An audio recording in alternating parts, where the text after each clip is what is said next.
In this episode of Pop Culture Weekly, I talk with Joe Keery about his new movie, Marmalade. We hear from J-Lo about her brand new film, This Is Me Now. And I talk with Rotten Tomatoes editor Jacqueline Coley all about black cinema. Let's go!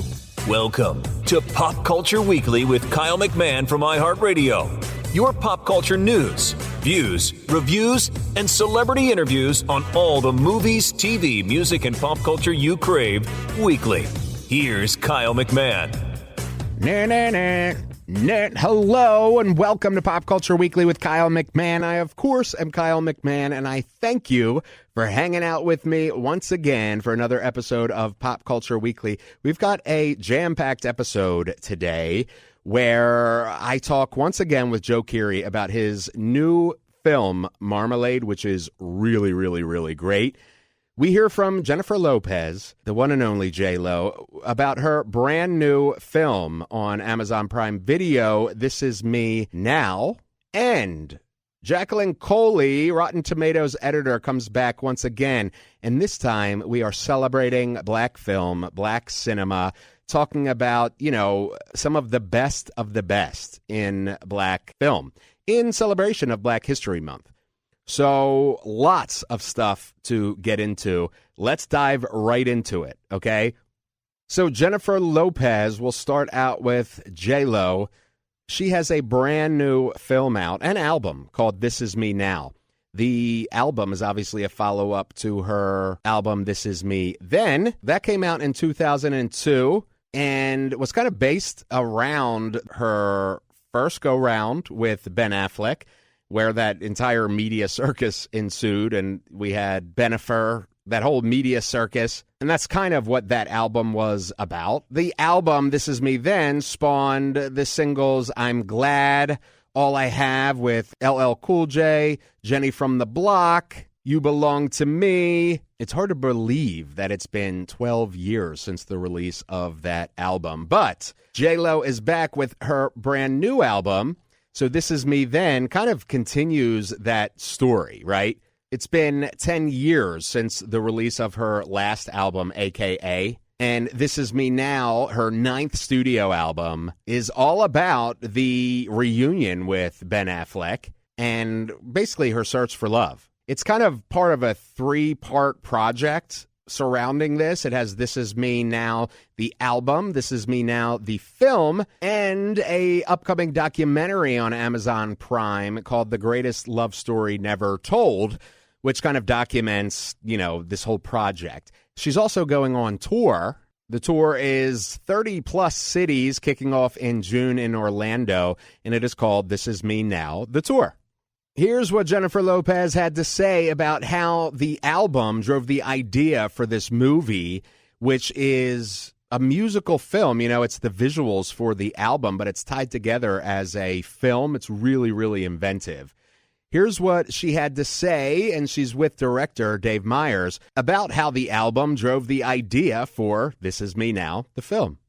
There wasn't kind of a time where I was like, oh, I'm going to do this at some point in my life. This was something that was really inspired by the music and a moment in life that I wanted to capture that seemed very kind of magical and even surreal at times that it was happening. And I went in the studio and I made this album. And when it was done, I thought to myself, there's more to this story. There's something bigger I want to do with this music. I just don't want to put out do the normal, put out a video and do this and do that and promo and blah, blah, blah. And it felt like there was a bigger message. And so I called Dave and we sat down and we talked about it. And I played him some of the music and I said, I want to do something. I don't know exactly what I want to do, which is kind of why I think we created something that hadn't really been done. Because it didn't fit into any one, kind of like specific category. Not quite a film, not quite a video, but a story nonetheless, something very original. And we sat there and we talked about it, and I sang it. I sang to Dave. I did all kinds of stuff. And then, Dave really kind of honed in on that's the story. What you just told me is what we should do. And we started putting it down on paper, trying to describe it to people. they didn't really quite get it. Then we had to put down a script for them to kind of understand it. We did that, and then we kind of went from there. And the film is definitely, This Is Me Now is definitely stylized. It's a fictionalized version of her story. So where did J-Lo draw the line between reality and fiction? There's not a project that I've ever been involved with, music or movies or anything, that I didn't put a bunch of my life into and a lot of my personal experience. I think as an artist, that's all you really have to draw on, the experiences you have and the personal experience and the experience of other people around you that you've borne witness to. And I think with this one, I really wanted to, It seemed like such an important moment in my life, kind of a turning point in my life, that, and I was at a point in my life where as a person and as an artist, I could really look at all of the things that I was good at and the things that I felt and knew about myself and put them all into this project in a way. So things professionally, but also personally. And so, yes, there's parts of it that feel kind of very autobiographical, and then there's parts of it that are kind of meta. Not quite in a way, not exactly what happened, but also the feeling of that is what happened. So there was different things about it that, were super honest and true. And then there was things that were kind of more for license and kind of taking license and really doing what was best for the entertainment and storytelling of the film, I think. And that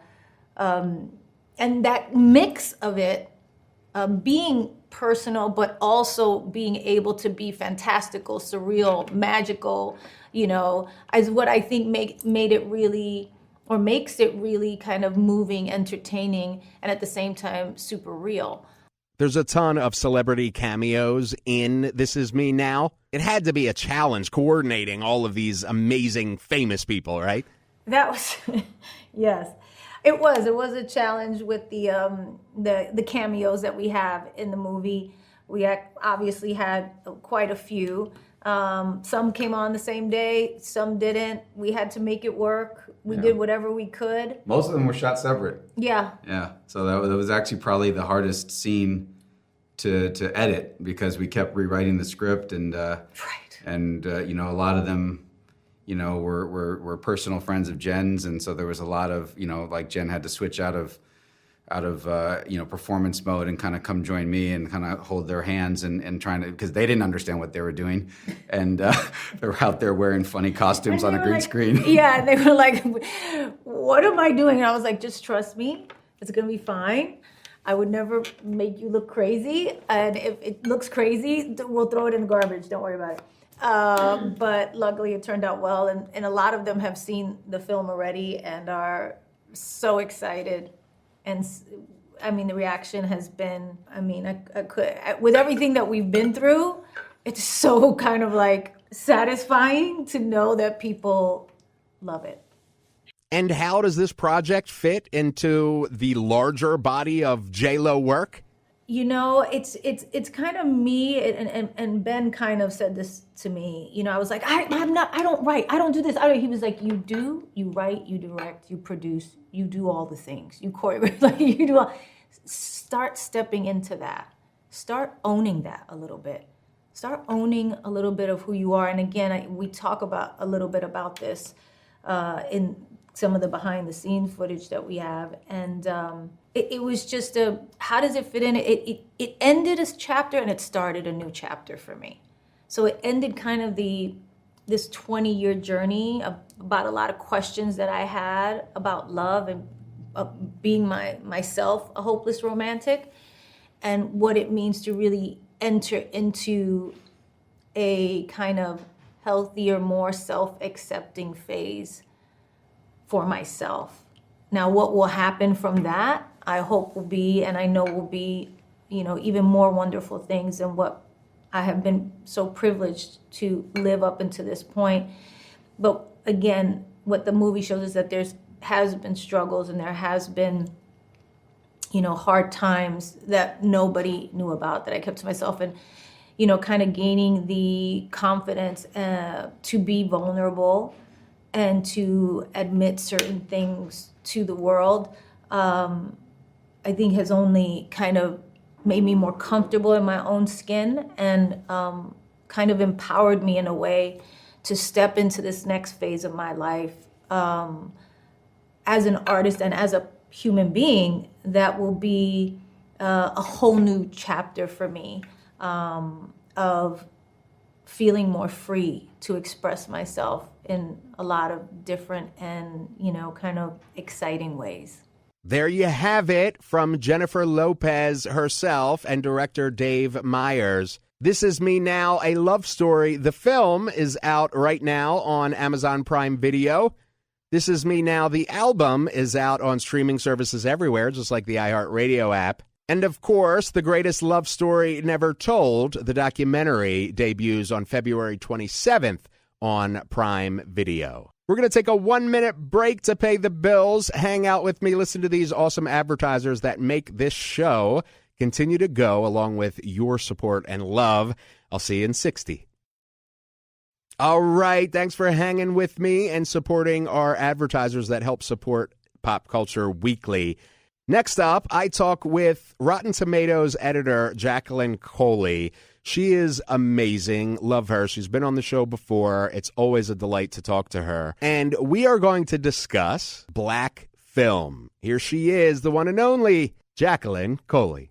So, Pop Culture Weekly, once again, I am here with the amazing Jacqueline Coley, editor at Rotten Tomatoes and host of the podcast, The Awards Tour podcast. Yeah, thanks for having me. Of course. Thank you for coming on again. I appreciate it. Yeah, glad to be here, especially talking about great moments in Black cinema, because there's tons, right? There are, and it does not get enough love and attention. And in my opinion, the more that we talk about it, the more that the less that we have to worry about that. Hopefully, that's the goal anyway. Yeah. So Rotten Tomatoes actually has a hub, which you are involved with. Tell me a little bit about that. Yeah, so actually at Rotten Tomatoes, we have what we call our heritage and celebration hubs that we put out throughout the year. This is actually the first one of the year. We kick it off with Black History Month, and then we move into Women's Heritage, and then we go on through to API, Native American, Hispanic Heritage, and LGBTQ. It's a great moment to sort of show these visionary and landmark moments in cinema, people whose names have maybe been forgotten in history that we're trying to highlight, films that have been overlooked, as well as what I would consider like the staples and canons of both filmmakers and moments, like films like obviously, Wakanda Forever and Black Panther. That was a movie that a lot of people saw and understood exactly how the Black experience was sort of given that huge Marvel cinematic moment. But then there's like smaller films like Daughters of the Dust and Watermelon Woman, and they all find incredible moments on this hub, and they find incredible moments with the way that everything works out at Rotten Tomatoes on our site, which is really great. That is really awesome. So tell me about, some of the pieces on there that we can go and check out and read and then explore those films. Yeah, so I would say as an editor, I'm definitely intricately involved in a ton of these, but I will highlight the one that I actually did starting in 2014, and that is movies that celebrate Black joy, because oftentimes in cinema, and this is actually something that's discussed in a current Best Picture nominee, American Fiction, when they think about Black stories, the only sort of viewpoint we get into them is often through the lens of pain, oppression, and marginalization, which is very real and very true. But there's so many films that are just simply about Black joy or the moments of Black joy. And although not every single film on this list is joyful all the way through, it's not as if they don't have serious moments. They have an incredible, I would say, representation of the films that make us laugh out loud. Films like Girls Trip, 40-Year-Old Version, a new film that was actually nominated for a BAFTA, Rye Lane. And then you also have moments of just like Black excellence with stuff like Beyonce's Homecoming and Renaissance and Spider-Man Into the Spider-Verse. And all of these, there's nothing more joyful than thinking of like Miles Morales as Spider-Man leaping across the New York skyline. To me, that is the absolute epitome of what we think of when we think of Black joy. Absolutely. And, speaking to across Spider-Man, across the Spider-Verse and now a trilogy, or will soon be a trilogy, my godson Aiden is half black, half white.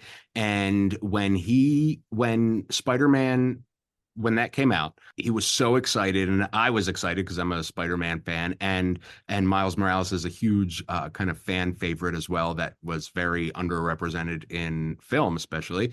He said something to me that really struck me, and it was he looks like me because Aiden has like his little fro, and and his mom will sometimes do like the ties and all, and he was so excited to see a character that looked like him, this superhero on screen, and it meant so much to him. So I was so excited to go with him to the theater to see it. But it made me really think. It kind of, broke my heart in a lot of ways to think that he is getting excited about this because it's so rare that there's somebody that looks like him on screen. Yeah. Especially as a little kid. And that's what's great about films. We actually just got back from the Oscar luncheon on Monday or last Monday, where we talked to a lot of the nominees, and they were talking about, we actually spoke to the Spider-Verse guys because they're Oscar nominated again this year, about how everybody gets to have an origin story, and Spider-Verse, like at the heart of its DNA, is celebrating that origin story. And yeah, you can see those videos with Phil Lord and Chris Miller, who are hot on working for their third installment of that franchise, talk about that, which I thought was very powerful.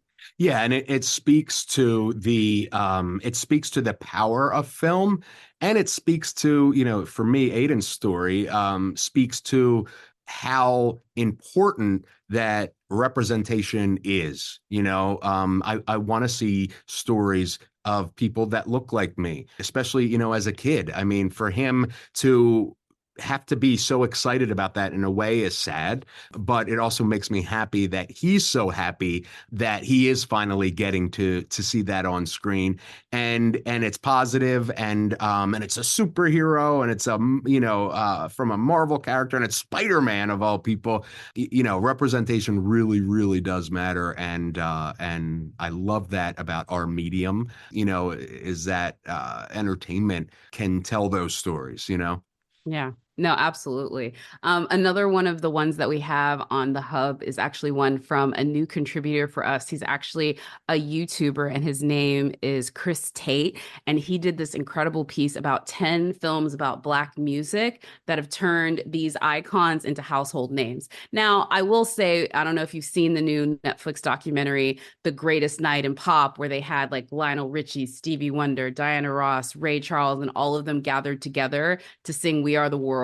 Yes. But that was a seminal moment of Black representation. I mean, this is 1985. They were still fighting to get Black artists consistently shown on MTV at this point. And so having that sort of large scale event with these white Black artists coming together to do something for charity, to do something meaningful, but more importantly, to put them all on equal footing with the superstars of their day, that was a huge one. Also, the new Bob Marley movie, where I think you and I probably know who Bob Marley is, but we have to remember, kids of this certain time frame, he is less, I think, known in the younger generations. And so getting that moment to where these folks can sort of see him and see what he meant to his country, but more importantly, what he meant to the world.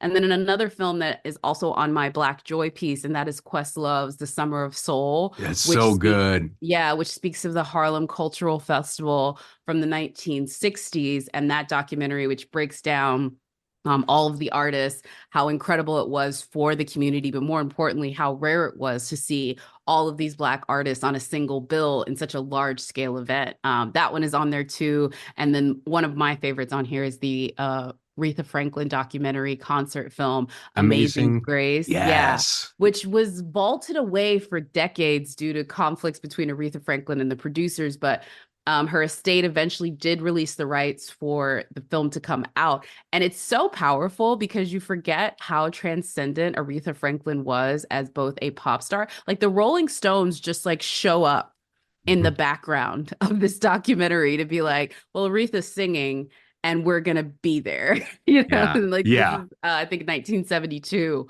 was when that one came out.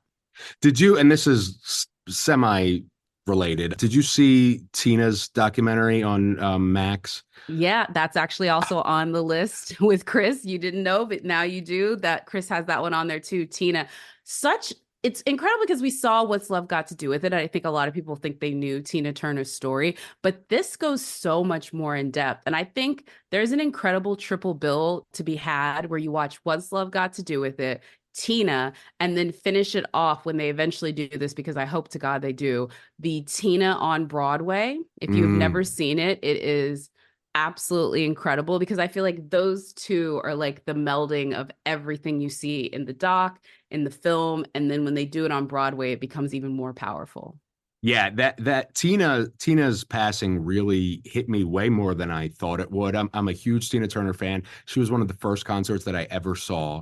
Wow. And my mom had got me into. My mom was into soul and line dancing and disco and all kinds of things. So my mom had actually got me into her. And when she passed, I mean, it was a couple of days that I was sad. It was actually like the first celebrity death that I Wow. think really kind of hit me, because she represented so much for me and so many other people. But, this is a woman who went through it, Yeah. obviously, and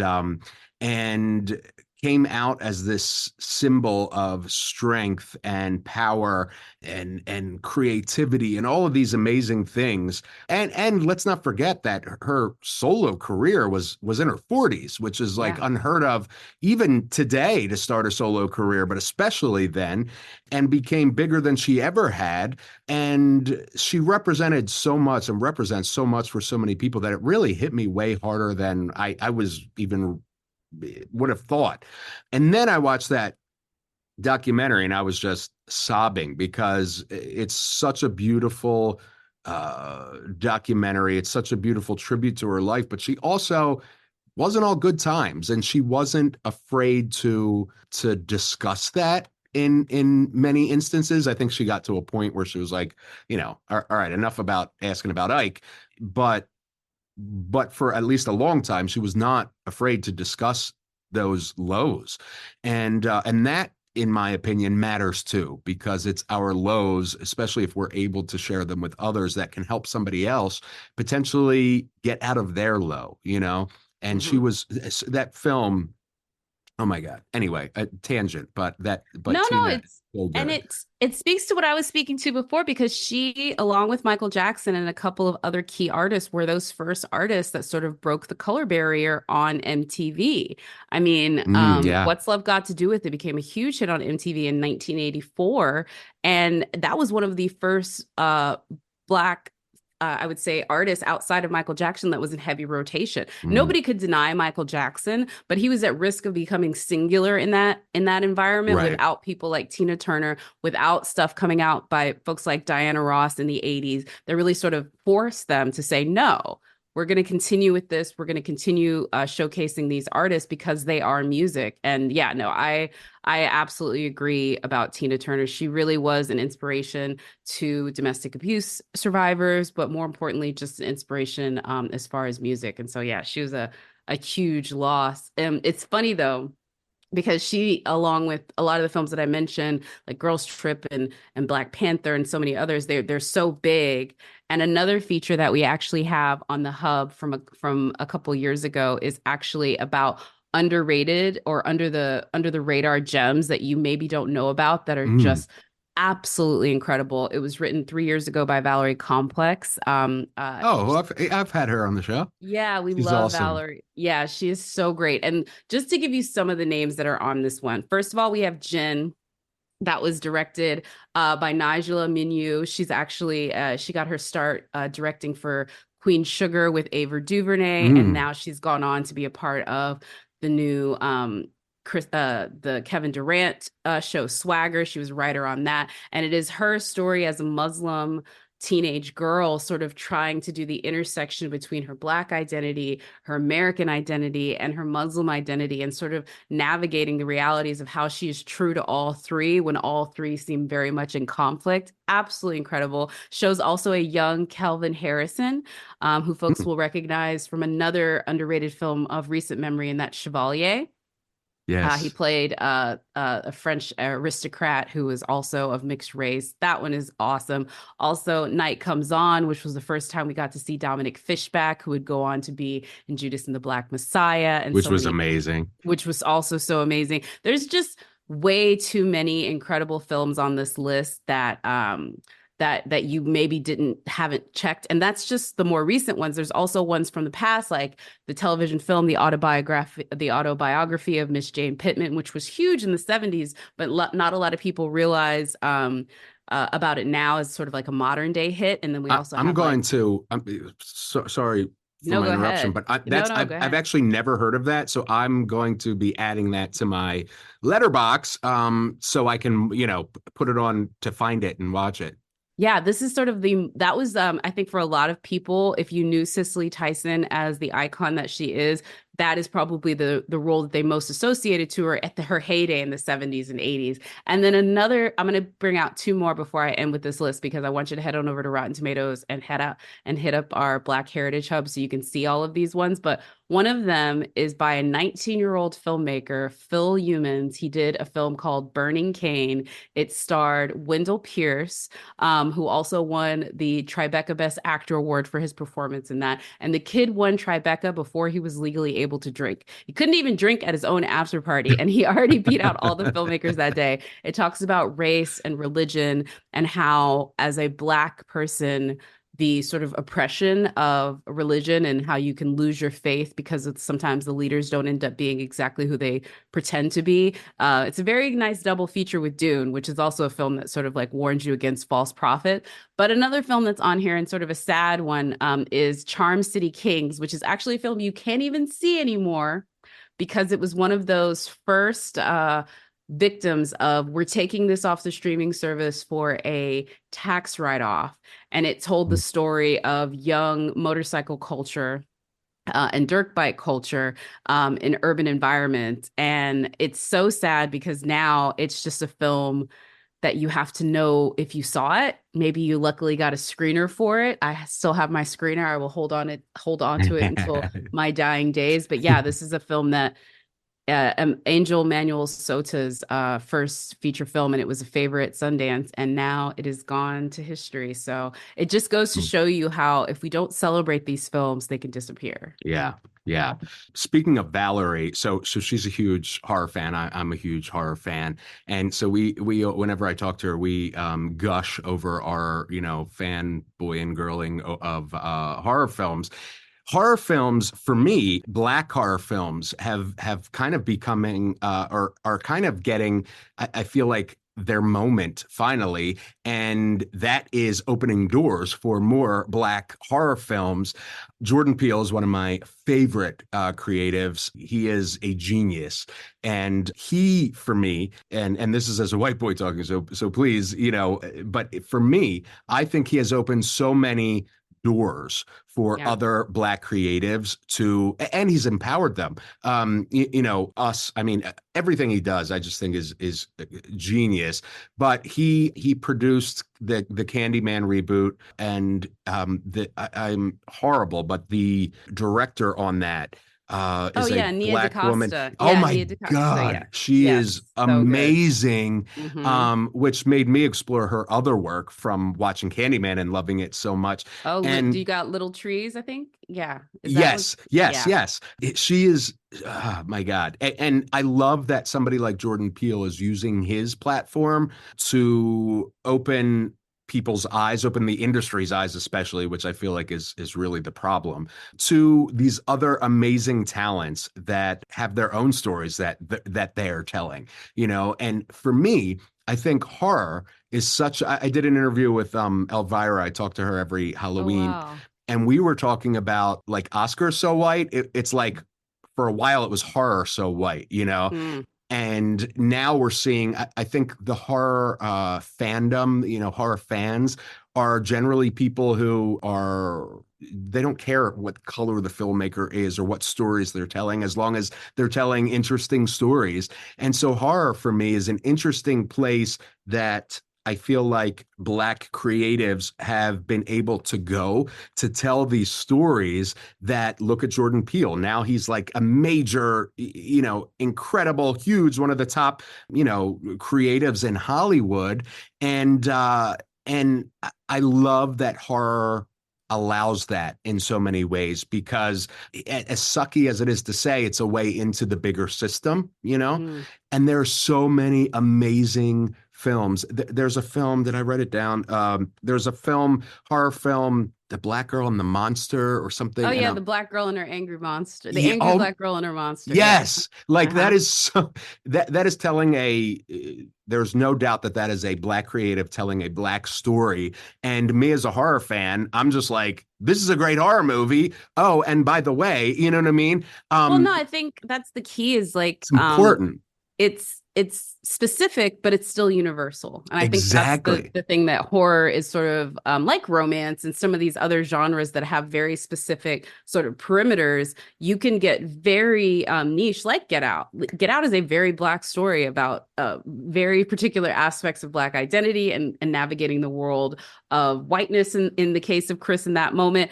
But it's still completely universal. That's why it was nominated for Best Picture. That's why it took home Academy Awards, is because even though it was talking to a very specific group of people, or maybe was coming through the viewpoint of a very specific group of people, it still was something that was universal, because within storytelling, if you're doing it right, it can be that way. And we do actually also have a Black horror guide where we sort of break down a few of those. And a recent edition that I think is really key for that one is actually The Blackening, which was out last year. It was written by Dwayne Perkins and produced by Will Packer.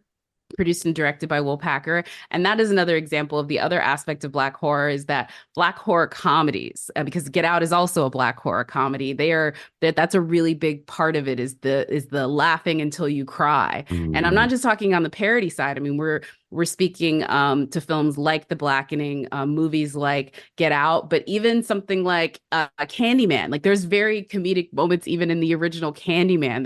There's funny sort of things that you sort of navigate within these features, which I think is really important. And Jordan is not just leaving it with Black artists, he's all marginal artists. His production company, Monkey Paw, is also producing Dev Patel's first directorial feature. And so I think, again, it's definitely, this moment is about Black cinema, but I think it's about all marginalized voices getting their chance to sort of speak to it. I love that. I love that. What other interesting, I mean, obviously I want everybody to go to the hub and check them out, but what are some other like top of mind lists that speak to you currently? Yeah, I would say there's also our TV guide for anybody who's like, okay, I've seen some of this other stuff, but what's coming out right now? This will give you exactly where every streamer, every studio, if they have content right now this month that is particularly geared towards the Black voices or celebrating Black voices, our hub will tell you exactly where to find all of it. So you'll be able to click on there and see exactly where Disney Plus has all of their Black History Month stories. And then there's new things or things that are coming back. Like, for example, we have Lawman Bass Reeves. It's about to come back with its next season, and it has the premiere date for that. Also, Genius, which is the Nat Geo feature that's on Disney Plus. The next iteration, which is about Malcolm X and Martin Luther King, that one is going to be there. These are men that only met once, but were very integral in each other's lives in the civil rights movement. We also have the new season of, like I said, Lawman Bass Reeves. We also have the new season of Abbott Elementary, which obviously is a huge and hilarious feature, but they came right back for Black History Month, and new shows like the Vince Staples Show, which is going to be on Netflix. And so the Vince Staples, the musical artist, is sort of stepping into the small screen with his very first series. And then also, like, again, things that have been celebrated for multiple years, like Queen Latifah's Equalizer. After the Hollywood writer's strike, she's finally coming back with that season 4, which will be on CBS. And you can find information about all of those, what days they premiere, as well as what folks are saying about them on our TV guide for 2024. And it has all of those on a calendar. Thank you. That's an awesome feature. It makes it an easy kind of one-stop shop to go and see what you want to see and plan your viewing. Yeah. So what can we expect from you next? You have so much going on constantly. I mean, mainly, I would say after you go ahead and hit the Black Heritage Hub, head on over to the Awards Tour Hub. That's where I spend most of my time this time of year, updating exactly who's winning throughout the season. As well as, like I said, we have our Awards Tour podcast where I sort of speak to various filmmakers. We have great interviews with Sterling K. Brown, who was nominated this year, as well as Danielle Brooks, who was nominated for The Color Purple. And I believe our next interview, I'm gonna like tease this one. There's a very big film coming out that has a Black female actress as its lead, and maybe we're talking to its director in the next coming weeks. I'll leave you with that tease. How about that? Okay. And where can we find all of this stuff? Yeah, just head on over to Rotten Tomatoes. Like I said, the Black Heritage Hub is right on our homepage, as well as the awards tour is the one right underneath that. And if not, you can just find me on every single social channel at that Jacqueline, and I'm sure I've posted something. And the awards tour podcast you can get on the iHeartRadio app, Apple Podcasts, wherever, right? Everywhere that podcasts are available, you can find it. Awesome. Thank you so much for speaking with me. It's always a pleasure to talk to you. Please come back soon and we'll talk whatever it is that you want to talk about. Thank you. It was so great to be here again. Thank you for having me. Thank you. I love Jacqueline. I always enjoy talking with her. She is an encyclopedia of film knowledge, and I love that she joined us to discuss Black film, Black excellence, Black cinema on Pop Culture Weekly today in celebration of Black History Month. Of course, as always, in the show notes, we got a ton of links for you to get to everywhere that you're interested in based on our conversation. All right. We're going to take a quick break, 60 seconds to pay the bills. See you in 60. All right. Thank you for hanging with me. Thanks for supporting our advertisers who keep this show running, keep me bringing great content to you with the people that you love in pop culture, movies, music, TV, streaming, all of it. All right. Next up, I talk once again with Joe Keery. He is amazing. You know him from Stranger Things and Free Guy and so many other amazing projects. This film that we're talking about today, Marmalade, is really, really great. It's like a genre-bending, line-blurring film that has this aesthetic that I absolutely love. It's directed by Keir O'Donnell, who is an actor himself, and so this is obviously a passion project for him, and the passion comes through, not just in the film itself, but from all of the, incredible actors, all the work on this film. So Joe plays Baron. So basically the film revolves around Baron, who in jail strikes up a friendship with a new cellmate who has a history of, breaking out of prison. So as they're hatching a plan to escape, Baron discusses how he met the love of his life and how they had to come up with a scheme to rob a bank that put him in this situation in the first place. It's really, really great. I highly recommend that you watch Marmalade. And here is my interview with Joe Keery. So, first of all, Joe, welcome back to Pop Culture Weekly. I really appreciate you taking the time to talk to me about Marmalade. Hey, thanks for having me. Of course. So, first of all, this film, I absolutely love it. It reminds me of like one of those great 80s, 90s films where, it kind of mixes genres and it's got all kinds of interesting things going on that makes it's not a romantic comedy. It's not a drama. It's not a thriller by themselves. It's all kind of mixed. Is that what drew it to you? And if not, what did draw you to the role of Baron? Yeah, that's exactly it. Kind of the genre bending element that a lot of the early Coen Brothers movies, Usual Suspects, and it kind of has this sort of whimsical element, fairy tale element that I thought was sort of an interesting angle, as well as just being kind of connected to this character. I sort of think generally your first instinct about things is kind of dead on, and I kind of felt like I sort of understood the character. And then also I think something that's kind of lacking in cinema these days, or it's movies that are sort of surprising in a way, And the audience is so smart these days that generally they're 3 steps ahead of the plot before it happens, and then there's kind of no element of surprise. So I kind of liked subverting expectations a little bit and hope that this one can kind of sneak up on people and also just sort of be a little bit of levity and a little bit of joy and a bright spot for people. Yeah, and I think for me anyway, it accomplished that. This film, it's interesting because there's kind of, it's centered, in my opinion, around these three kind of characters, and the talent behind it, including yourself, is really makes it. You know what I mean? What is it like working with talent like that on a film like this, especially? It's so important to have people who can just nail things, I guess. When you're working on an indie movie that's so small, really almost a micro budget, and shot so quickly. Really, it was 4 weeks for this whole movie, 20 days. So it's really important to, I guess, just sort of have a deep understanding of the character and be able to show up on set and just nail it. And with Aldous Camilla, it was just like boom, bam. So I just felt so lucky and taken care of. And then also with Keery as well, the director of the movie, this was really his kind of baby, this project. So the movie is inside of him. He understands each character pretty obviously intimately, and then he just has a dream for how it is shot that's very specific.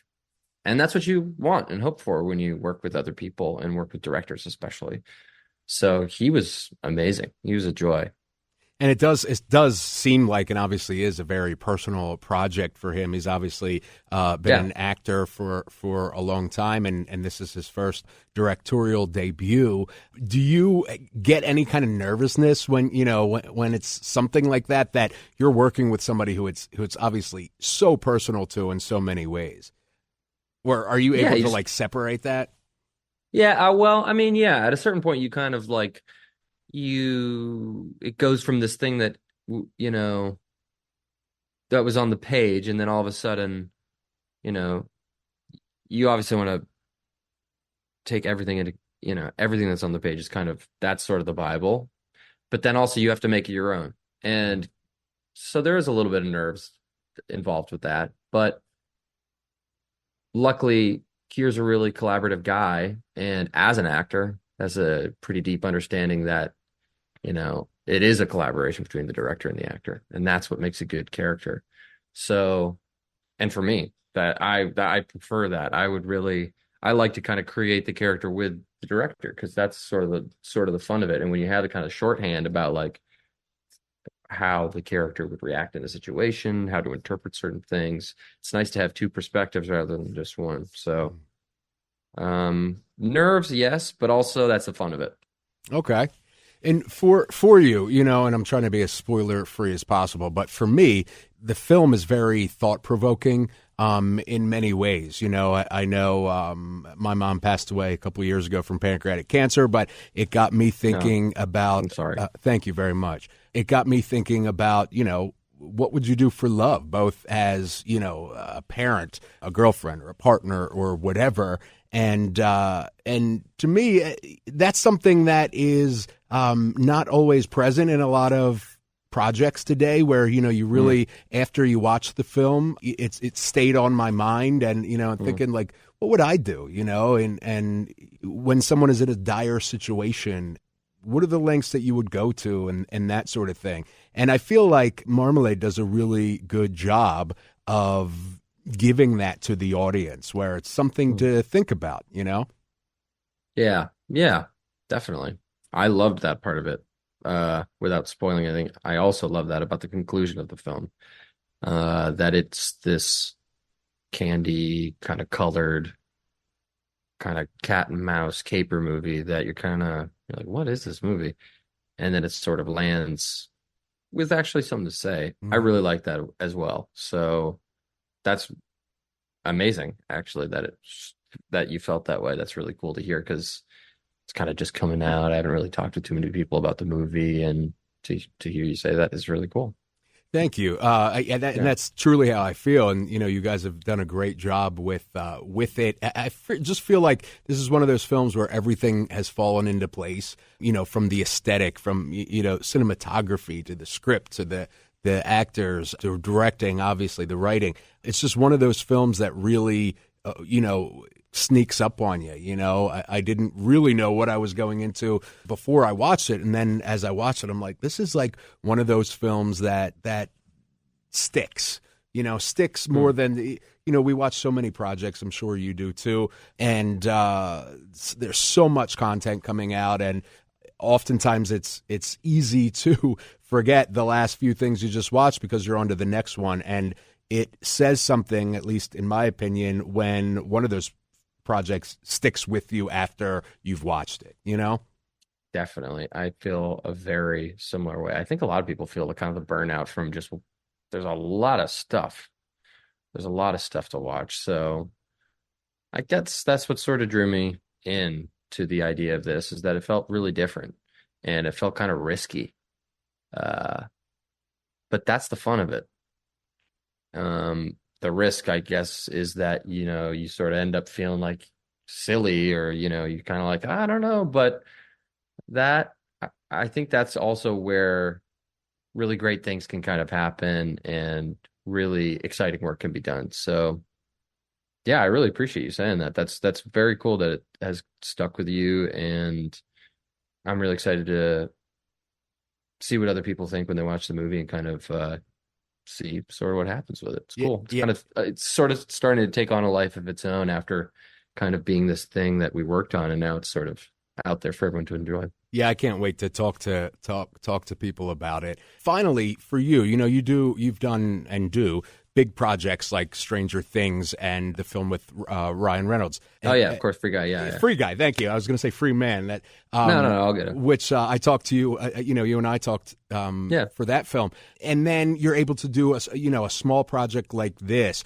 What for you does that kind of fulfill all of your creative needs, if you will, where you can go and do this big budget project, and then you can go and do a smaller sort of art house indie film that can take risks and that sort of thing. Does it fulfill different needs for you as an actor?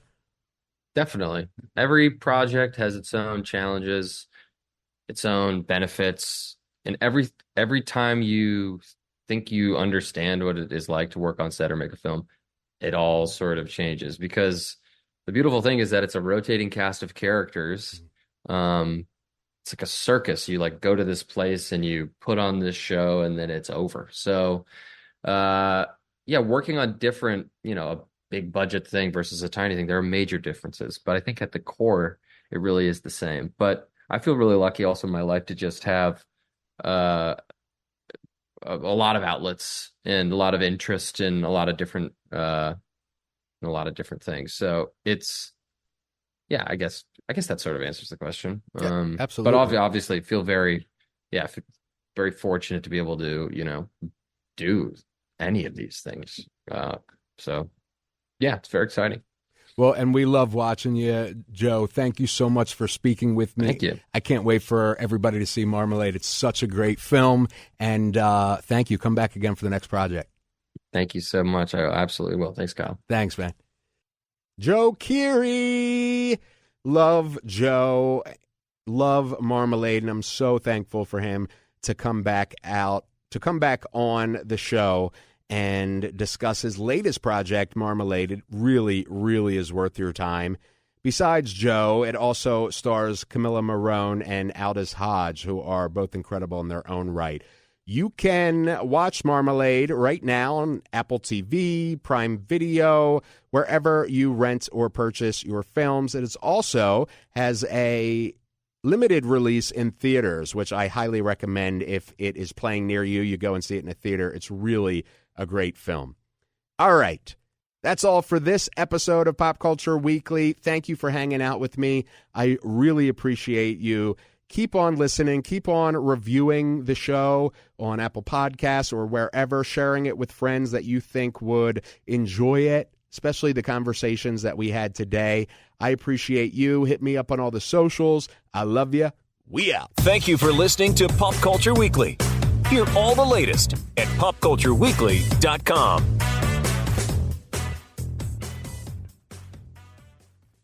Used to have a little, but I got a lot. I'm just Kylie from the block. Don't be fooled by the pops that I got. I'm just Kylie from the block. Used to have a little, now I have a lot. I'm still Kylie from the block. Meh.